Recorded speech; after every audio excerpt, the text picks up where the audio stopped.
Hello আসসালামু আলাইকুম। কেমন আছেন সবাই? আশা করি সবাই নিশ্চয়ই ভালো আছেন। আলহামদুলিল্লাহ আমিও ভালো আছি। অনেকদিন পর আপনাদের সাথে একটা ব্লগ শেয়ার করতে চলে আসলাম।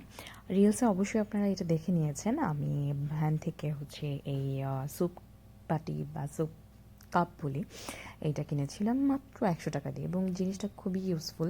এটা ওভেনেও দেওয়া যায়। প্লাস হচ্ছে যে জিনিসটা হ্যান্ডেলিংও খুব মানে আমার কাছে খুব ভালো লেগেছে। যদিও স্পুন ছিল না। সো নো ওয়ারিস, যেহেতু বাসায় সোপ স্পুন অ্যাভেলেবেল আছে, সো আর আলাদা করে কেনার হ্যাসেল পোহাতে হয়নি। আর এছাড়া একটা বাটি নিয়েছি।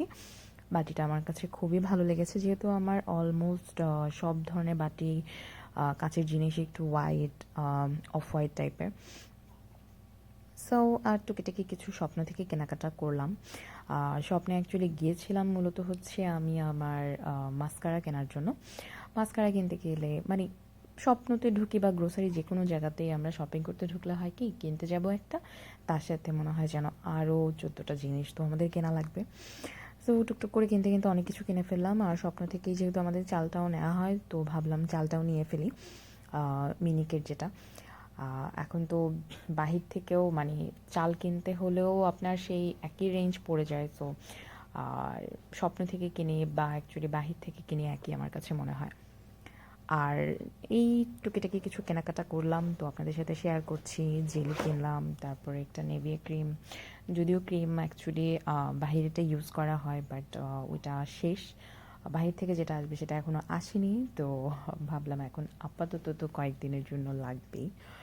সো এই আর কি। আমি সোটা ব্লগ মেবি একটু বেশি বলে মাফ করবেন, আমাকে এটা বাদ দিতে হবে। আর এছাড়া হচ্ছে আমি নিউ মার্কেটে গিয়েছিলাম টুকটাক শপিংয়ে, এবং মানে এক ফাঁকে হচ্ছে আমি একটু যমুনাতেও গিয়েছিলাম নিউ মার্কেটে যাওয়ার আগে। তো ভাবলাম যে ওখান থেকেও কিছু কেনাকাটা করে ফেলি।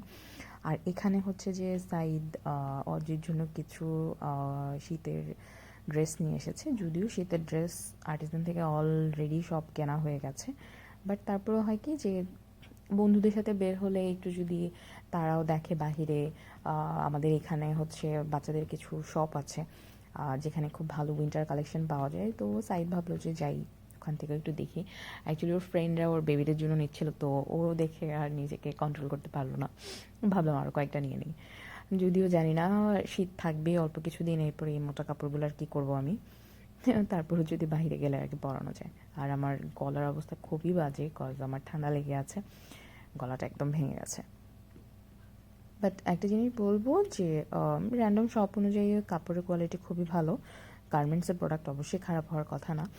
আর প্রাইস রেঞ্জটাও আমার কাছে খুবই রিজনেবল মনে হয়েছে। যেগুলো আমরা সাধারণত আর্টিজান থেকে সেলে যে প্রাইসে কিনি তার থেকেও এখানে অনেক কম প্রাইসে। এখন ধোয়ার পরে অ্যাকচুয়ালি ওয়াশের পরে বুঝতে পারবো যে ফেব্রিকের অবস্থাটা কী হয়, এখনও ক্লিন করা হয়নি। আর এখানে এই যে নিউ মার্কেটে গিয়েছিলাম বললাম, আর যমুনাতে গিয়েছিলাম। আর এটা আমি একটা আড়ং থেকে একটা ড্রেস নিয়েছি, একটা না অ্যাকচুয়ালি তিনটা নিয়েছি, বাট একটার সাইজ 38 হওয়া সত্ত্বেও কেন জানি আমার একটু ইস্যু হচ্ছে। বাট আমি এই কালারটা আর কোথাও পাচ্ছি না, অনলাইনেও নেই প্লাস স্টোরেও নেই। এখন আমি কি করব জানি না। কোনো ড্রেস যদি পছন্দ হয় দেন আমি এটার সাথে এক্সচেঞ্জ করে নেব। বাট আমি গিয়েছিলাম, বাট আমার পছন্দ হয়নি, সো আর কিছু করিনি অ্যাকচুয়ালি। ভাবলাম যে 1 মাস তো সময় আছে, রেখে দিই, কিছুদিন পরে গিয়ে নিয়ে নেব। আর মিস্টার ডিওয়াইওয়াইতে গিয়েছিলাম, যেহেতু যমুনাতে যাওয়া হয়েছিল, একটু টুকিটাকি আমার বাসার জন্য জিনিসপত্র নিলাম। এই ওয়ান টাইম বড় প্লেটগুলো আমার সবসময় লাগে, বড় ছোট মাঝারি তিনও সাইজের প্লেট আমার কাছে অ্যাভেলেবেল থাকে অলওয়েজ। আর কিছু রাবার ব্যান্ড নিলাম, কজ অনেক কিছু অনেক সময় ওপেন করা হয়, স্টোর এত তো আর স্টোরেজ নেই বা বক্স নেই, যার জন্য। এছাড়া আমার সাইডের জন্য সক্স নিয়ে নিলাম। এমন না যে খুব রিজনেবল ছিল, 85 or 90 এরকম প্রাইস ছিল সব টুকিটাকি। আর কিছু নিউ মার্কেট থেকে হচ্ছে যে আমি এই সক্সটা কিনেছি নিউ মার্কেট থেকে, মানে একদিনেই তো বের হওয়া। তো যা কিছু টুকটাক কেনাকাটার একটু করলাম, শীতের জন্য প্রিপারেশন বলতে পারেন। আর এই একটা স্টোরেজ আমার মেইন ফোকাস ছিল এটা পারচেস করার, যদিও খুব একটা ভালো পাইনি, বাট তারপরেও নিলাম। নিজের ঘর বা নিজের ফ্রিজটাকেও আমার মাঝে মাঝে একটু ইচ্ছা করে যে একটু রিডেকোরেট করি। এই জিনিসপত্র, কাঁচের জিনিসপত্র তো আছেই, প্লাস আমার এটা খুব ভালো লাগলো যে চকলেট রাখার জন্য এটা খুব ভালো একটা প্রোডাক্ট আই গেস। চকলেট বাহির থেকে দেখাও যাবে এবং ফ্রিজে একটু জায়গাটাও কম হবে, প্লাস দেখতে আমার কাছে খুব ভালো লেগেছে। কাইন্ড অফ তুমি বাহির থেকে দেখতে পাচ্ছ যে তোমার ফ্রিজে অনেকগুলো চকলেট আছে এমন। যদিও আমাদের বেবি তো এখনও ছোটো, তো এসব খেতে পারবে না, বা ওর মানে হাতও এখনও পর্যন্ত ওইখানে যায়নি এমন সিচুয়েশন। সো আমরা এখনও স্টোর করে রাখতে পারি আর কি চকলেট ফ্রিজে। আর এখানে হচ্ছে পরের দিনের, যেহেতু একটু ফ্রি ছিলাম, সো ভাবলাম একটু ডিমের পিঠা করে ফেলি, ডিম সুজি। সো প্রথমে এখানে হচ্ছে আমি চিনি আর ডিম দিয়ে দিয়েছি, একটা ডিম এবং পরিমাণ মতো চিনি দিয়েছি। এটা কোনো